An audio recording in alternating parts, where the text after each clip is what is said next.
Hello friends, bike తీసుకున్న తర్వాత ఎక్కడికొక్కడికి వెళ్దాం అనుకొని మొత్తానికి విజయవాడ వెళ్దామని ఫిక్స్ అయిపోయి పొద్దున్న 5ంటికి నేను మా ఫ్రెండ్స్ బయలుదేరిపోయాం, స్టార్ట్ అయిపోయాం. ఇక హ్యాపీగా కూడా అట్లా పొద్దున్నే రోడ్లో వెళ్తుంటే చాలా చాలా మజా వచ్చింది. ఇక అట్లా ప్రతి ఒక్క టోల్ గేట్ దగ్గర ఆగి ఒక ఫోటో దిగుదాం డిసైడ్ అయిపోయి వెళ్తుంటే మాకు వచ్చిన ఒక మెయిన్ ప్రాబ్లం ఏంటంటే మా వెంకట గాడి బండి కొంచెం ట్రబుల్ ఇచ్చింది.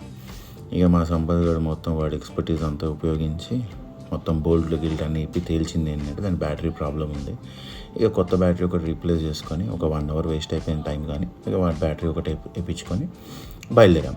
ఇక బయలుదేరిన తర్వాత ఎంబటే ఆకలేసింది. ఒక చోట ఆగేసి శుభ్రంగా కొంచెం టిఫిన్ తినేసి మెల్లగా ప్రశాంతంగా రోడ్డు సైడ్ ఆగి అక్కడి నుంచి ఇక మొత్తానికి ఎట్లాగో అట్లా విజయవాడ చేరుకున్నాం. అమ్మవారి దర్శనం చేసుకొని ఇంకా రిటర్న్ అయిపోయాం. కొంచెం నైట్ అయింది, కానీ it's okay. But it was a very fun ride. Keep supporting us. Subscribe చేసుకొని పెట్టుకోండి, ఇంకా వీడియోస్ వస్తూనే ఉంటాయి. Thank you friends, thank you so much. Bye.